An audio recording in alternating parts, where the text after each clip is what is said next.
Salut tout le monde, un alien dans le congélateur partie 4, c'est parti. 3 individus en noir se sont présentés sur mon pas de porte. Ils avaient garé une voiture noire dans l'allée. Ils parlaient d'une manière étrange. Leur conversation semblait hypnotique. Au moment où c'est arrivé, je ne connaissais pas le terme « homme en noir ». Ce n'est que plus tard que j'ai compris qui ils pouvaient être. Les types qui se sont pointés chez moi étaient organisés. C'étaient des professionnels. Ils évoquaient des faits qu'ils ne pouvaient pas connaître de ma rencontre avec la créature. Ils me disaient de manière calme et professionnelle « Dr Reed, nous savons ce que vous avez en votre possession et ce que vous avez trouvé. Et si vous ne nous communiquez pas ce que vous avez et savez, toute votre vie va changer. » Les menaces étaient évidentes. Je leur ai demandé de partir et ai dit que j'allais appeler la police. Ils sont revenus sur leurs pas dans l'allée en me disant « Pas de souci, la police nous soutient ». Cette rencontre s'est produite 2 jours après mon retour à la maison après les événements.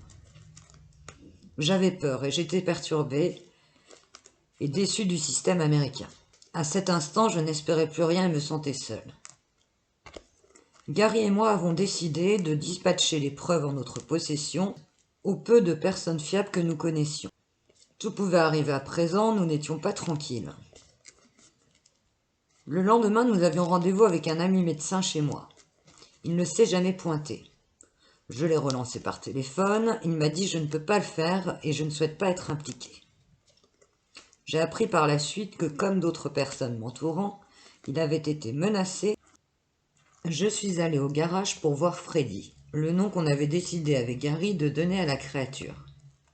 J'ai allumé la lumière et entendu un bruit. Et pensais que cela venait du congélateur ou des rats.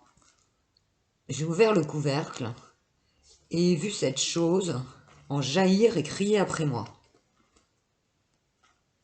J'ai enregistré plus tard une vidéo du garage avec le cri. C'était un son strident, intense.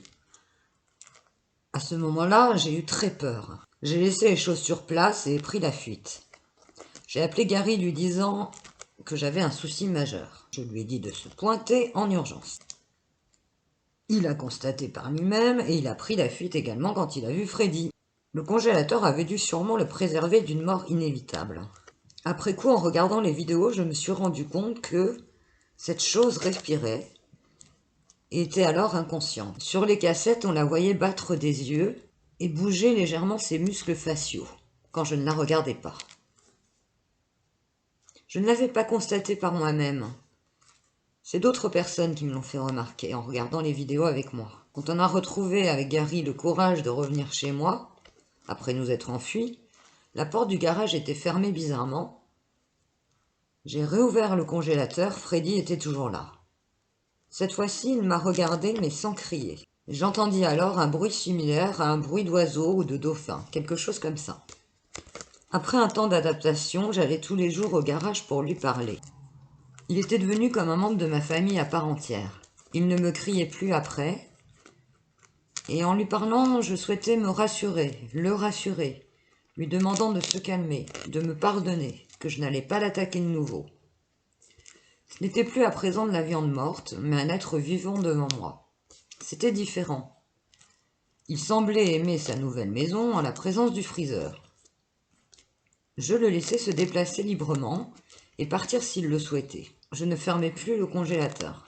On avait commencé à communiquer en particulier par télépathie. Bizarrement, j'avais des flashs de mon enfance qui revenaient en sa présence. À mon retour chez moi un soir, j'ai vu 2 vannes sur ma pelouse devant ma maison. Je me suis planqué et attendu un moment qu'ils s'en aillent. Je me suis rendu dans le garage pour voir Freddy. Le congélateur avait disparu. Merci pour votre attention, à très bientôt pour la suite. Bonne soirée. Bye bye.